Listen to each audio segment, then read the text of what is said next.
ꯄꯥꯎꯆꯦꯗ ꯌꯨꯝꯐꯝ ꯑꯣꯏꯕ ꯃꯔꯨꯑꯣꯏꯕ ꯄꯥꯎ ꯈꯔ ꯑꯞꯗꯦꯠ ꯇꯧꯖꯔꯤ꯫ ꯏꯔꯥꯡꯒꯤ ꯆꯩꯊꯦꯡꯅ ꯇꯝꯄꯥꯛꯀꯤ ꯄꯦꯇ꯭ꯔꯣꯜ ꯄꯝ 63 ꯆꯂꯥꯏꯕ ꯉꯝꯗꯕꯗꯒꯤ ꯊꯣꯡ ꯂꯣꯟꯅꯈ꯭ꯔꯦ꯫ ꯃꯅꯤꯄꯨꯔꯗ ꯍꯧꯈꯤꯕ ꯆꯍꯤ ꯃꯦ 3ꯗꯒꯤ ꯍꯧꯗꯨꯅ ꯆꯠꯊꯔꯛꯂꯤꯕ ꯏꯔꯥꯡ ꯑꯁꯤꯅ ꯄꯤꯔꯛꯄ ꯆꯩꯊꯦꯡꯗꯒꯤ ꯇꯝꯄꯥꯛꯀꯤ ꯇꯣꯉꯥꯟꯕ ꯃꯐꯝꯁꯤꯡꯗ ꯍꯥꯡꯕ ꯄꯦꯇ꯭ꯔꯣꯜ ꯄꯝ 63 ꯔꯣꯝꯗꯤ ꯆꯂꯥꯏꯕ ꯉꯝꯂꯛꯇꯕꯗꯒꯤ ꯊꯣꯡ ꯂꯣꯟꯅꯈ꯭ꯔꯦ ꯍꯥꯏꯔꯤ꯫ ꯄꯥꯎꯆꯦ ꯑꯁꯤꯅ ꯐꯪꯕ ꯄꯥꯎꯅ ꯍꯥꯏ ꯃꯅꯤꯄꯨꯔꯒꯤ ꯆꯤꯡꯒꯤ ꯂꯝꯗ ꯂꯩꯔꯤꯕ ꯄꯦꯇ꯭ꯔꯣꯜ ꯄꯝꯁꯤꯡ ꯑꯁꯤ ꯊꯥꯗꯅ ꯇꯝꯄꯥꯛꯀꯤ ꯂꯝ ꯑꯁꯤꯗ ꯄꯦꯇ꯭ꯔꯣꯜ ꯄꯝ 153 ꯔꯣꯝ ꯂꯩꯔꯤ꯫ ꯃꯁꯤꯒꯤ ꯃꯅꯨꯡꯗ ꯚꯥꯔꯠ ꯄꯦꯇ꯭ꯔꯣꯂꯤꯌꯝ ꯀꯣꯔꯄꯣꯔꯦꯁꯟ ꯂꯤꯃꯤꯇꯦꯗ (PBCL)ꯒꯤ ꯄꯝ 90, ꯏꯟडिꯌꯟ ꯑꯣꯏꯜ ꯀꯣꯔꯄꯣꯔꯦꯁꯟ ꯂꯤꯃꯤꯇꯦꯗ (IOCL)ꯒꯤ ꯄꯝ 103 ꯑꯃꯗꯤ ꯍꯤꯟꯗꯨꯁꯇꯥꯟ ꯄꯦꯇ꯭ꯔꯣꯂꯤꯌꯝ ꯀꯣꯔꯄꯣꯔꯦꯁꯟ ꯂꯤꯃꯤꯇꯦꯗ (HCPCL)ꯒꯤ ꯄꯝ 11 ꯌꯥꯎꯔꯤ꯫ ꯍꯥꯏꯔꯤꯕ ꯇꯝꯄꯥꯛꯀꯤ ꯇꯣꯉꯥꯟꯕ ꯃꯐꯝꯁꯤꯡꯗ ꯂꯩꯔꯤꯕ ꯄꯦꯇ꯭ꯔꯣꯜ ꯄꯝꯁꯤꯡ ꯑꯁꯤꯒꯤ ꯃꯅꯨꯡꯗ ꯄꯝ 63ꯗꯤ ꯍꯧꯖꯤꯛ ꯆꯂꯥꯏꯕ ꯉꯝꯗꯕꯗꯒꯤ ꯊꯣꯡ ꯂꯣꯟꯗꯨꯅ ꯖꯦꯔꯣ ꯁꯦꯜꯒꯤ ꯐꯤꯕꯝꯗ ꯂꯩꯔꯕꯅꯤ ꯍꯥꯏꯔꯤ꯫ ꯃꯅꯤꯄꯨꯔꯒꯤ ꯇꯝꯄꯥꯛꯇ ꯍꯥꯡꯂꯤꯕ ꯄꯦꯇ꯭ꯔꯣꯜ ꯄꯝꯁꯤꯡꯒꯤ ꯆꯥꯗ 12 ꯔꯣꯝ ꯊꯣꯡ ꯂꯣꯟꯈꯤꯕ ꯑꯁꯤꯒꯤ ꯃꯇꯥꯡꯗ ꯄꯥꯎ ꯑꯁꯤꯅ ꯍꯥꯏ ꯄꯦꯇ꯭ꯔꯣꯜ ꯄꯝ ꯈꯔꯗꯤ ꯆꯤꯡꯈꯣꯡ ꯆꯤꯡꯌꯥ ꯅꯛꯅ ꯂꯩꯕ ꯌꯥꯎꯔꯤ, ꯑꯗꯨꯒ ꯈꯔꯅ ꯊꯥꯎ ꯆꯤꯡꯁꯤꯜꯂꯨꯔꯕꯁꯨ ꯄꯣꯠ ꯃꯄꯨꯡ ꯐꯥꯅ ꯌꯣꯟꯕ ꯉꯝꯗꯕꯗꯒꯤ ꯇꯔꯟ ꯑꯣꯚꯔ ꯃꯄꯨꯡ ꯐꯥꯅ ꯂꯩꯔꯛꯇꯕꯗꯒꯤ ꯆꯂꯥꯏꯕ ꯉꯝꯗꯗꯨꯅ ꯇꯣꯛꯈꯤꯕꯁꯨ ꯌꯥꯎꯔꯦ ꯍꯥꯏꯔꯤ꯫ ꯊꯥ 15 ꯍꯦꯜꯂꯛꯂꯕ ꯏꯔꯥꯡ ꯑꯁꯤꯅ ꯃꯔꯝ ꯑꯣꯏꯔꯒ ꯍꯧꯖꯤꯛ ꯆꯂꯥꯏꯗꯨꯅ ꯂꯩꯔꯤꯕ ꯄꯦꯇ꯭ꯔꯣꯜ ꯄꯝ ꯈꯔꯁꯨ ꯆꯥꯎꯅ ꯆꯩꯊꯦꯡ ꯅꯪꯕ ꯌꯥꯎꯔꯤ꯫ ꯕꯦꯡꯛꯇꯒꯤ ꯂꯧꯔꯨꯕ ꯂꯣꯟꯁꯤꯡ ꯎꯄꯥꯏ ꯑꯃ ꯇꯧꯔꯒ ꯁꯤꯡꯗꯣꯛꯈ꯭ꯔꯕ ꯃꯇꯨꯡꯗ ꯃꯇꯝ ꯀꯨꯏꯅ ꯇꯦꯛꯁ ꯊꯤꯔꯨꯗꯕꯅ ꯃꯔꯝ ꯑꯣꯏꯔꯒ ꯕꯦꯡꯛꯇꯒꯤ ꯂꯣꯟ ꯂꯧꯒꯦ ꯍꯥꯏꯔꯨꯕꯗ ꯌꯥꯔꯛꯇꯕꯗ ꯑꯋꯥꯕ ꯃꯥꯌꯣꯛꯅꯕ ꯀꯌꯥ ꯑꯃꯁꯨ ꯌꯥꯎꯔꯤ ꯍꯥꯏꯈꯤ꯫ ꯃꯈꯥ ꯇꯥꯔꯛꯄ ꯄꯥꯎꯗ PDF ꯄꯝꯗ ꯊꯥꯎ ꯂꯩꯅ ꯄꯤꯗꯕ ꯅꯠꯇꯦ꯫ ꯃꯅꯤꯄꯨꯔꯒꯤ ꯂꯩꯉꯥꯛꯀꯤ consumer affairs food and public distribution ꯗꯤꯄꯥꯔꯠꯃꯦꯟꯠꯅ ꯃꯅꯤꯄꯨꯔꯗ ꯊꯥꯎꯒꯤ ꯑꯋꯥꯠꯄ ꯂꯩꯇꯦ, ꯄꯦꯇ꯭ꯔꯣꯜ ꯄꯝꯁꯤꯡ ꯃꯍꯧꯁꯥꯒꯨꯝ ꯊꯣꯡ ꯍꯥꯡꯅꯕ ꯈꯪꯍꯟꯈꯤꯕ ꯑꯗꯨꯅ ꯃꯤꯌꯥꯝ ꯑꯃꯗꯤ ꯄꯝ ꯇꯧꯔꯤꯕꯁꯤꯡꯒꯤ ꯃꯔꯛꯇ ꯎꯪꯈꯠꯅꯕ ꯐꯤꯚꯝ ꯂꯥꯛꯀꯗꯧꯔꯤ꯫ ꯊꯥꯎ ꯂꯩꯅ ꯃꯤꯌꯥꯝꯗ ꯄꯤꯊꯣꯛꯇꯕ ꯅꯠꯇꯦ ꯍꯥꯏꯅ ꯃꯅꯤꯄꯨꯔ ꯄꯦꯇ꯭ꯔꯣꯂꯤꯌꯝ ꯗꯤꯂꯔ ꯐ꯭ꯔꯇꯔꯅꯤꯇꯤꯒꯤ ꯃꯥꯏꯀꯩꯗꯒꯤ ꯐꯣꯡꯗꯣꯔꯛꯂꯤ꯫ ꯗꯤꯂꯔꯁꯤꯡꯒꯤ ꯃꯥꯏꯀꯩꯗꯒꯤ ꯄ꯭ꯔꯦꯁꯇ ꯊꯥꯗꯣꯔꯛꯄ ꯆꯦꯔꯣꯜ ꯑꯃꯅ ꯍꯥꯏ ꯃꯅꯤꯄꯨꯔ ꯂꯩꯉꯥꯛꯀꯤ CHFNPDꯒꯤ ꯃꯥꯏꯀꯩꯗꯒꯤ ꯄꯦꯇ꯭ꯔꯣꯜ, ꯗꯤꯖꯜ ꯕ꯭ꯂꯦꯛ ꯃꯥꯔꯀꯦꯠ ꯇꯧꯕꯁꯤꯡ ꯐꯥꯒꯠꯅꯕ ꯑꯃꯁꯨꯡ ꯃꯤꯌꯥꯝꯗ ꯄꯦꯅꯤꯛ ꯕꯥꯏꯌꯤꯡ ꯇꯧꯗꯅꯕ ꯑꯃꯗꯤ ꯊꯥꯎꯒꯤ ꯁ꯭ꯇꯣꯛ ꯃꯔꯥꯡ ꯀꯥꯏꯅ ꯂꯩꯒꯅꯤ ꯍꯥꯏꯕꯒꯤ ꯊꯥꯖꯕ ꯄꯤꯗꯨꯅ ꯆꯦꯔꯣꯜꯁꯤꯡ ꯊꯣꯛꯈꯤꯕ ꯑꯗꯨꯒꯤꯗꯃꯛ ꯊꯥꯒꯠꯂꯤ ꯍꯥꯏꯅ ꯐꯣꯡꯗꯣꯔꯛꯂꯤ꯫ ꯃꯈꯥ ꯇꯥꯔꯛꯄ ꯄꯥꯎꯗ ꯚꯥꯔꯠ ꯂꯥꯟꯃꯤꯒꯤ ꯃꯀꯣꯛ ꯊꯨꯡꯂꯔꯦ, CMꯒ ꯎꯅꯗꯨꯅ ꯏꯔꯥꯡꯒꯤ ꯈꯟꯅꯈ꯭ꯔꯦ꯫ ꯏꯟꯗꯤꯌꯟ ꯑꯥꯔꯃꯤꯒꯤ chief of army staff general Upendra ꯗ꯭ꯋꯤꯕꯦꯗꯤ ꯉꯁꯤ ꯑꯌꯨꯛ ꯄꯨꯡ 10:30 ꯔꯣꯝ ꯇꯥꯔꯛꯄꯗ ꯏꯝꯐꯥꯜꯗ ꯊꯨꯡꯂꯈ꯭ꯔꯦ꯫ ꯇꯨꯡꯗ ꯆꯤꯐ ꯃꯤꯅꯤꯁꯇꯔ ꯅꯣꯡꯊꯣꯝꯕꯝ ꯕꯤꯔꯦꯟꯒ ꯎꯅꯗꯨꯅ ꯃꯅꯤꯄꯨꯔꯗ ꯊꯣꯛꯂꯤꯕ ꯏꯔꯥꯡ ꯑꯃꯗꯤ ꯍꯧꯖꯤꯛ ꯑꯣꯏꯔꯛꯂꯤꯕ ꯐꯤꯕꯝꯁꯤꯡ ꯑꯁꯤꯒꯤ ꯃꯇꯥꯡꯗ ꯋꯥ ꯈꯟꯅꯈ꯭ꯔꯦ꯫ ꯄ꯭ꯔꯦꯁꯅ ꯐꯪꯕ ꯄꯥꯎꯅ ꯍꯥꯏ ꯉꯁꯤ ꯅꯨꯃꯤꯗꯥꯡ ꯋꯥꯏꯔꯝ ꯆꯤꯐ ꯃꯤꯅꯤꯁꯇꯔ ꯁꯦꯀ꯭ꯔꯦꯇꯔꯤꯌꯦꯠꯇ ꯑꯥꯔꯃꯤ ꯆꯤꯐꯅ CM ꯎꯅꯈꯤꯕ ꯑꯗꯨꯗ general officer commanding in chief lieutenant general R.C. Tiwari, general officer commanding 3 corps Abhijit S. Pandekar ꯑꯃꯗꯤ IGAR ꯁꯥꯎꯊ ꯃꯦꯖꯔ ꯖꯦꯅꯔꯦꯜ ꯔꯥꯐꯔꯨꯞ ꯁꯤꯡꯍꯁꯨ ꯁꯔꯨꯛ ꯌꯥꯈꯤ꯫ ꯎꯅꯕ ꯑꯗꯨꯗ ꯆꯤꯐ ꯃꯤꯅꯤꯁꯇꯔꯒꯤ ꯃꯥꯏꯀꯩꯗꯒꯤ ꯖꯦꯅꯔꯦꯜ ꯗ꯭ꯋꯤꯕꯦꯗꯤꯕꯨ ꯇꯔꯥꯝꯅ ꯑꯣꯛꯄꯒ ꯂꯣꯏꯅꯅ ꯃꯅꯤꯄꯨꯔꯗ ꯍꯧꯖꯤꯛ ꯑꯣꯏꯔꯤꯕ ꯏꯔꯥꯡꯒꯤ ꯐꯤꯚꯝ ꯑꯁꯤꯒꯤ ꯃꯇꯥꯡꯗ ꯀꯨꯞꯅ ꯋꯥꯔꯤ ꯁꯥꯅꯗꯨꯅ ꯈꯪꯃꯤꯟꯅꯈꯤ꯫ ꯃꯁꯤꯗꯁꯨ ꯅꯠꯇꯅ ꯁ꯭ꯇꯦꯠ ꯒꯚꯔꯟꯃꯦꯟꯠꯅ ꯁꯦꯟꯇꯔꯒꯤ ꯇꯣꯉꯥꯟꯕ ꯁꯦꯀ꯭ꯌꯨꯔꯤꯇꯤ ꯐꯣꯔꯁꯁꯤꯡ ꯑꯁꯤꯒ ꯄꯨꯟꯅ ꯈꯨꯠꯁꯝꯅꯗꯨꯅ ꯊꯕꯛ ꯇꯧꯃꯤꯟꯅꯕꯒꯤ ꯃꯇꯥꯡꯗꯁꯨ ꯁꯨꯒꯥꯏꯅ ꯋꯥꯔꯤ ꯁꯥꯈꯤ꯫ ꯂꯣꯏꯅꯅ ꯃꯈꯥ ꯇꯥꯅ ꯁ꯭ꯇꯦꯠ ꯑꯁꯤꯗ ꯇꯪꯗꯨ ꯂꯩꯇꯥꯕ ꯍꯟꯖꯤꯜꯍꯟꯅꯕ ꯁꯦꯀ꯭ꯌꯨꯔꯤꯇꯤ ꯐꯣꯔꯁꯁꯤꯡꯅ ꯁ꯭ꯇꯦꯠ ꯂꯩꯉꯥꯛꯀ ꯄꯨꯟꯅ ꯊꯕꯛ ꯇꯧꯃꯤꯟꯅꯗꯨꯅ ꯈꯪꯃꯤꯟꯅꯕꯒꯤ ꯋꯥꯐꯝꯁꯨ ꯍꯦꯟꯅ ꯆꯦꯠꯁꯤꯟꯅ ꯈꯟꯅ ꯅꯩꯅꯈꯤ ꯍꯥꯏꯔꯤ꯫ ꯈꯣꯡꯆꯠ ꯑꯁꯤ ꯑꯥꯔꯃꯤ ꯆꯤꯐ ꯎꯄꯦꯟꯗ꯭ꯔ ꯗ꯭ꯋꯤꯕꯦꯗꯤꯒꯤ ꯑꯍꯥꯟꯕ ꯃꯅꯤꯄꯨꯔ ꯈꯣꯡꯆꯠꯅꯤ꯫ ꯃꯍꯥꯛ ꯍꯧꯈꯤꯕ ꯖꯨꯟ 30ꯗꯒꯤ ꯑꯥꯔꯃꯤ ꯆꯤꯐ ꯑꯣꯏꯅ ꯊꯧ ꯄꯨꯗꯨꯅ ꯂꯥꯛꯈꯤꯕꯅꯤ꯫ ꯉꯁꯤ ꯏꯝꯐꯥꯜ ꯑꯦꯌꯔꯄꯣꯔꯠꯇ ꯏꯟꯗꯤꯌꯥꯒꯤ ꯑꯈꯟꯅꯕ ꯐ꯭ꯂꯥꯏꯠ ꯑꯃꯗ ꯑꯌꯨꯛ ꯄꯨꯡ 10:30 ꯔꯣꯝ ꯇꯥꯔꯛꯄꯗ ꯊꯨꯡꯂꯔꯕ ꯃꯇꯨꯡ ꯏꯟꯗꯤꯌꯟ ꯑꯥꯔꯃꯤꯒꯤ ꯍꯦꯂꯤꯀꯣꯞꯇꯔ ꯇꯣꯡꯗꯨꯅ ꯑꯦꯌꯔꯄꯣꯔꯠꯇꯒꯤ IGAR ꯁꯥꯎꯊ ꯀꯝꯄ꯭ꯂꯦꯛꯁ ꯐꯥꯎꯕ ꯆꯠꯈꯤ꯫ ꯃꯍꯥꯛ ꯉꯁꯤ ꯑꯍꯤꯡ IARꯇ ꯌꯥꯔꯦꯛꯂꯒ ꯍꯌꯦꯡ ꯆꯣꯄꯔꯗ ꯆꯨꯔꯆꯥꯟꯄꯨꯔꯒꯤꯗꯃꯛ ꯏꯝꯐꯥꯜ ꯊꯥꯗꯣꯛꯀꯅꯤ ꯍꯥꯏꯅꯁꯨ ꯊꯥꯖꯕ ꯌꯥꯕ ꯃꯐꯝꯗꯒꯤ ꯐꯪꯕ ꯄꯥꯎꯅ ꯍꯥꯏꯔꯤ꯫ ꯃꯈꯥ ꯇꯥꯔꯛꯄ ꯄꯥꯎꯗ ꯔꯤꯝꯁꯇ ꯑꯔꯥꯟꯕ ꯇꯧꯕ ꯌꯥꯔꯣꯏ UPPK regional institute of medical science ꯔꯤꯝꯁꯇ ꯑꯔꯥꯟꯕ ꯊꯕꯛ ꯑꯃꯠꯇ ꯇꯧꯕ ꯆꯠꯊꯕ ꯌꯥꯔꯣꯏ, ꯀꯔꯤꯒꯨꯝꯕ ꯃꯁꯥꯅ ꯑꯁꯣꯏꯕꯁꯤꯡ ꯆꯨꯝꯊꯣꯛꯄ ꯉꯝꯗ꯭ꯔꯕꯗꯤ ꯉꯥꯛꯄꯤꯔꯣꯏ ꯍꯥꯏꯅ united peoples party of Kangleipak UPPKꯅ ꯐꯣꯡꯗꯣꯔꯛꯂꯤ꯫ ꯂꯣꯅ ꯊꯤꯡꯈ꯭ꯔꯕ ꯂꯥꯜꯍꯧꯂꯨꯞ ꯑꯁꯤꯒꯤ ꯑꯦꯁꯤꯁꯇꯦꯟꯠ ꯄꯕ꯭ꯂꯤꯁꯤꯇꯤ ꯁꯦꯀ꯭ꯔꯦꯇꯔꯤ ꯅꯣꯡꯗꯝꯕ ꯃꯩꯇꯩꯅ ꯈꯨꯠꯌꯦꯛ ꯄꯤꯗꯨꯅ ꯔꯤꯝꯁꯀꯤ ꯗꯤꯔꯦꯛꯇꯔ डायरेक्टरगी लोइनबी अमदी चीफ अकाउंट ऑफिसर की फोटो यावना थादोरकपा चिरोल असिना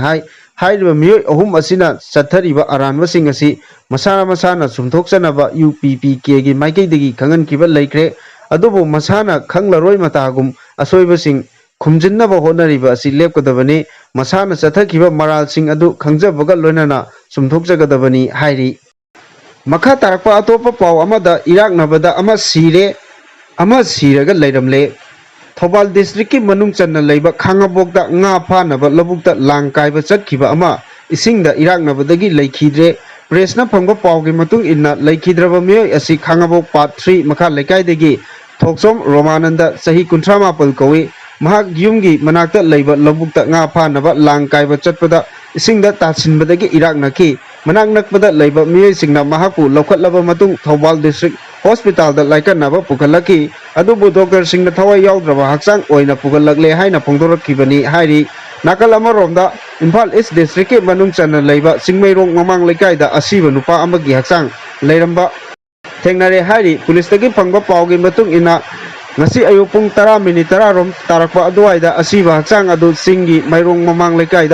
leiba hoksa koba dukan amagi mamangda leiramba thengnarakibani masak maming khangba ngamdriba nupa adu masagi sahi ni fu romgi lon oigani kulei kuchuni charangna fit 5.1 romgi wangani masapai masamte na kai chorofon machugi jacket ama litli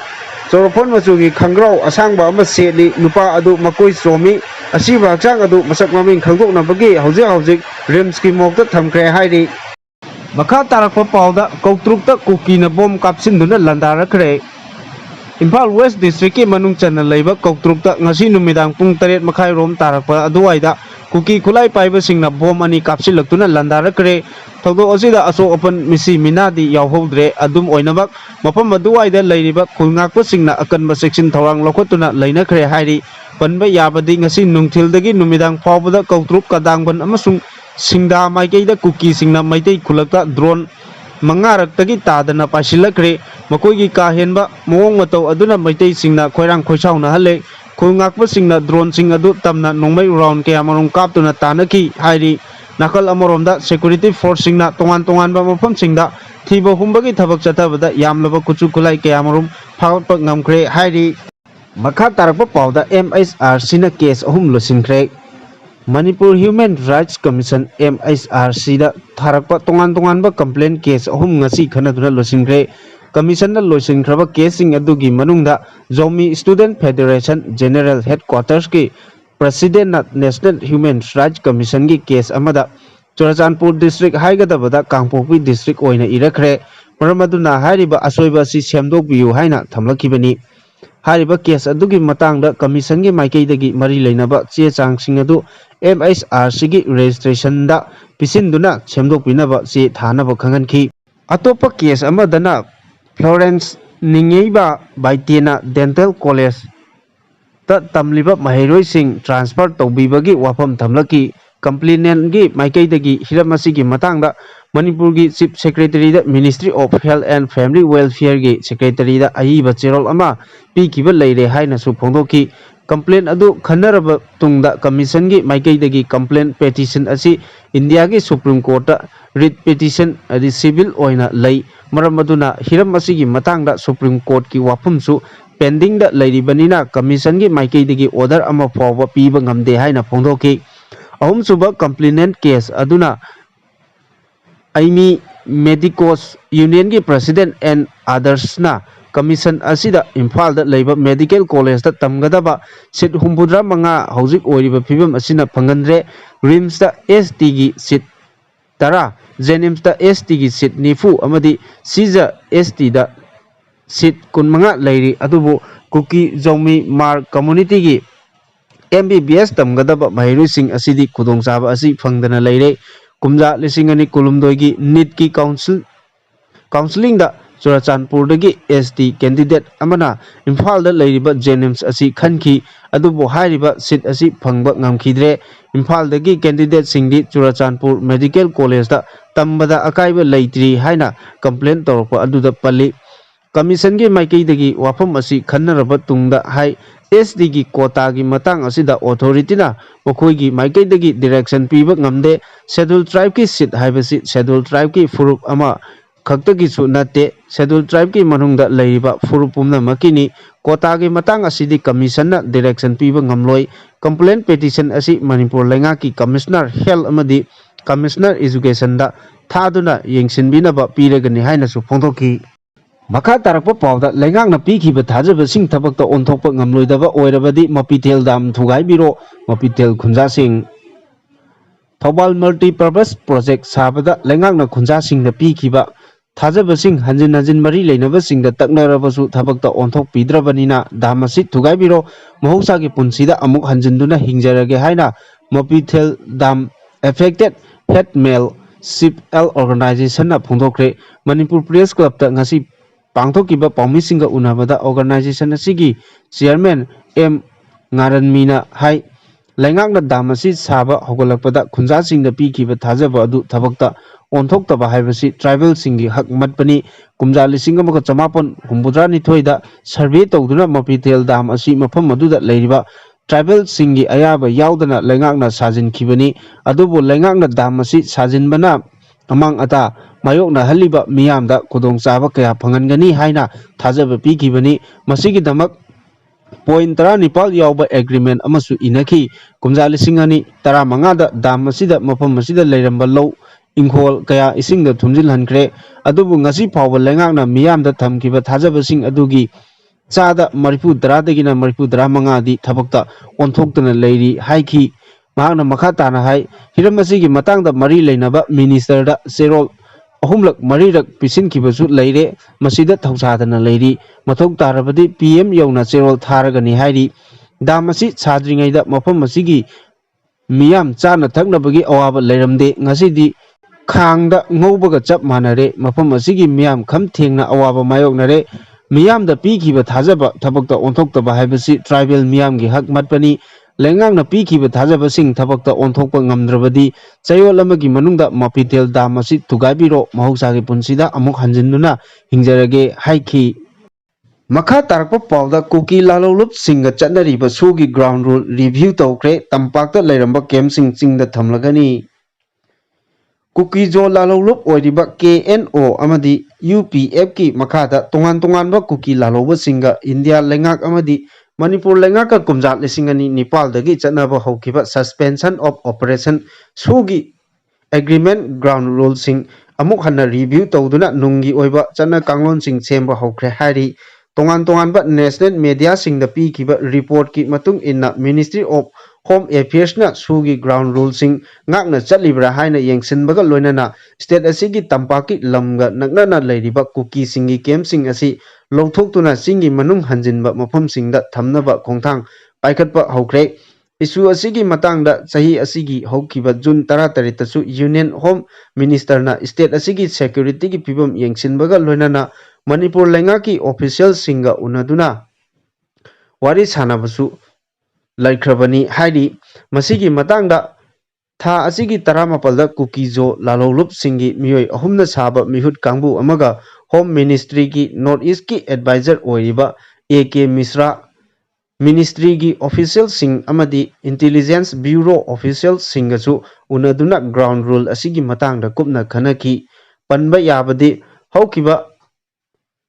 ꯉꯥꯛꯄꯤꯒꯅꯤ ꯍꯧꯖꯤꯛ ꯐꯥꯎꯕꯗ ꯃꯅꯤꯄꯨꯔꯒꯤ ꯆꯤꯡꯒꯤ ꯗꯤꯁꯇ꯭ꯔꯤꯛꯁꯤꯡꯗ ꯂꯩꯔꯤꯕ ꯗꯤꯖꯤꯒꯅꯦꯇꯦꯗ camp 13ꯗ ꯁꯨ ꯆꯠꯅꯔꯤꯕ ꯀꯨꯀꯤ ꯂꯥꯂꯧꯂꯨꯞꯁꯤꯡꯒꯤ cadre 2,200 ꯂꯩꯔꯤ ꯍꯥꯏꯅ ꯄꯥꯅꯔꯤ ꯃꯅꯤꯄꯨꯔꯒꯤ ꯏꯔꯥꯡ ꯊꯣꯛꯇ꯭ꯔꯤꯉꯩ ꯃꯃꯥꯡꯗ ꯀꯨꯀꯤꯖꯣ ꯂꯥꯂꯧꯂꯨꯞꯁꯤꯡꯅ ꯃꯅꯤꯄꯨꯔꯗ ꯃꯈꯣꯏꯒꯤ ꯇꯣꯉꯥꯟꯕ ꯂꯩꯉꯥꯛ ꯑꯃ ꯊꯝꯅꯕ ꯑꯃꯗꯤ ꯇꯦꯔꯤꯇꯣꯔꯤꯌꯦꯜ ꯀꯥꯎꯟꯁꯤꯜꯒꯤ ꯗꯤꯃꯥꯟ ꯇꯧꯈꯤꯕ ꯑꯗꯨ ꯏꯔꯥꯡ ꯊꯣꯛꯂꯕ ꯃꯇꯨꯡꯗꯗꯤ ꯍꯥꯟꯅꯒꯤ ꯗꯤꯃꯥꯟ ꯑꯗꯨ ꯊꯥꯗꯣꯛꯂꯒ ꯁꯦꯄꯔꯦꯠ ꯑꯦꯗꯃꯤꯅꯤꯁꯇ꯭ꯔꯦꯁꯟꯒꯤ ꯗꯤꯃꯥꯟ ꯑꯃꯨꯛ ꯇꯧꯔꯛꯈꯤꯕꯅꯤ ꯍꯥꯏꯔꯤ ꯃꯈꯥ ꯇꯥꯔꯛꯄ ꯄꯥꯎꯗ ꯄꯨꯡ 74ꯒꯤ ꯋꯥꯍꯪ ꯄꯥꯍꯪ ꯃꯇꯨꯡꯗ ꯍꯥꯟꯅꯒꯤ ꯔ.ꯖꯤ.ꯀꯥꯔ ꯍꯣꯁꯄꯤꯇꯥꯜꯒꯤ ꯄ꯭ꯔꯤꯟꯁꯤꯄꯥꯜ ꯄꯣꯂꯤꯒ꯭ꯔꯥꯐ ꯇꯦꯁꯠ ꯇꯧꯔꯒꯅꯤ ꯀꯜꯀꯇꯥꯒꯤ ꯔ.ꯖꯤ.ꯀꯥꯔ ꯃꯦꯗꯤꯀꯦꯜ ꯍꯣꯁꯄꯤꯇꯥꯜꯒꯤ ꯍꯥꯟꯅꯒꯤ ꯄ꯭ꯔꯤꯟꯁꯤꯄꯥꯜ ꯁꯟꯗꯤꯞ ꯘꯣꯁꯄꯨ ꯋꯥꯍꯪ ꯄꯥꯎꯍꯪ ꯆꯠꯊꯕꯗ ꯄꯦꯟꯅꯤꯡꯉꯥꯏ ꯑꯣꯏꯕ ꯄꯥꯎꯈꯨꯝ ꯐꯪꯗꯕꯗꯒꯤ ꯁꯦꯟꯇ꯭ꯔꯦꯜ ꯕ꯭ꯌꯨꯔꯣ ꯑꯣꯐ ꯏꯟꯚꯦꯁꯇꯤꯒꯦꯁꯟ CBIꯅ ꯉꯁꯤ ꯃꯍꯥꯛꯄꯨ ꯄꯣꯂꯤꯒ꯭ꯔꯥꯐ ꯇꯦꯁꯠ ꯇꯧꯔꯒꯅꯤ ꯍꯥꯏꯔꯤ ꯇꯦꯁ ꯁ꯭ꯇꯦꯠ ꯒꯣꯔꯃꯦꯟꯠꯅ ꯆꯂꯥꯏꯕ ꯀꯜꯀꯇꯥ ꯍꯣꯁꯄꯤꯇꯥꯜ ꯑꯗꯨꯗ ꯇ꯭ꯔꯦꯅꯤ ꯗꯥꯛꯇꯔ ꯑꯃ ꯇꯝꯊꯤꯅ ꯔꯦꯞ ꯇꯧꯈꯤꯕ ꯑꯃꯁꯨꯡ ꯍꯥꯠꯈꯤꯕ ꯑꯗꯨ ꯊꯤꯖꯤꯜꯂꯤꯕ CBIꯅ ꯍꯧꯈꯤꯕ ꯆꯌꯣꯜ ꯑꯃꯗ ꯍꯥꯟꯅꯒꯤ ꯄ꯭ꯔꯤꯟꯁꯤꯄꯥꯜ ꯑꯗꯨ ꯄꯨꯡ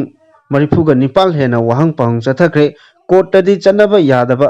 ꯄꯣꯂꯤꯒ꯭ꯔꯥꯐ ꯇꯦꯁ ꯑꯗꯨꯒꯤ ꯐꯜꯁꯤꯡ ꯑꯗꯨꯅ ꯏꯟꯚꯦꯁꯇꯤꯒꯦꯇꯔꯁꯤꯡꯕꯨ ꯑꯆꯨꯝꯕ ꯗꯤꯔꯦꯛꯁꯟ ꯑꯃꯗ ꯄꯨꯁꯤꯜꯂꯤ ꯍꯥꯏꯅꯩ꯫ ꯍꯣꯁꯄꯤꯇꯥꯜ ꯑꯗꯨꯒꯤ ꯁꯦꯃꯤꯅꯥꯔ ꯍꯣꯜꯗ ꯗꯥꯛꯇꯔ ꯑꯃꯒꯤ ꯍꯛꯆꯥꯡ ꯐꯪꯈꯤꯕꯒꯤ ꯃꯇꯨꯡ ꯁꯟꯗꯤꯞ ꯘꯣꯁꯀꯤ ꯊꯕꯛꯁꯤꯡ ꯑꯗꯨ ꯀꯜꯀꯇꯥ ꯍꯥꯏ ꯀꯣꯔꯠ ꯑꯃꯗꯤ ꯁꯨꯄ꯭ꯔꯤꯝ ꯀꯣꯔꯠ ꯑꯅꯤꯃꯛꯅ ꯋꯥꯍꯪ ꯄꯥꯎꯍꯪ ꯆꯠꯊꯈ꯭ꯔꯦ ꯍꯥꯏꯔꯤ꯫ ꯃꯁꯥꯒꯤ ꯆꯍꯤ 51 ꯁꯨꯔꯕꯤ ꯗꯥꯛꯇꯔ ꯑꯗꯨ ꯔꯦꯞ ꯇꯧꯈꯤꯕ ꯑꯃꯁꯨꯡ ꯍꯥꯠꯈꯤꯕ ꯅꯨꯃꯤꯗꯥꯡ ꯑꯗꯨꯗ ꯗ꯭ꯌꯨꯇꯤ ꯇꯧꯈꯤꯕ ꯑꯇꯣꯞꯄ ꯗꯣꯛꯇꯔ 4ꯁꯨ ꯃꯍꯥꯛꯀ ꯂꯣꯏꯅꯅ ꯇꯦꯁ ꯑꯗꯨ ꯆꯠꯊꯒꯗꯕꯅꯤ꯫ ꯊꯤꯖꯤꯟꯕꯒꯤ ꯑꯦꯖꯦꯟꯁꯤ ꯑꯗꯨꯅ ꯇꯦꯁ ꯑꯁꯤꯒꯤꯗꯃꯛ ꯉꯔꯥꯡ ꯁ꯭ꯄꯦꯁꯤꯑꯦꯜ ꯀꯣꯔꯠ ꯑꯗꯨꯒꯤ ꯑꯌꯥꯕꯁꯨ ꯐꯪꯈ꯭ꯔꯦ ꯍꯥꯏꯔꯤ꯫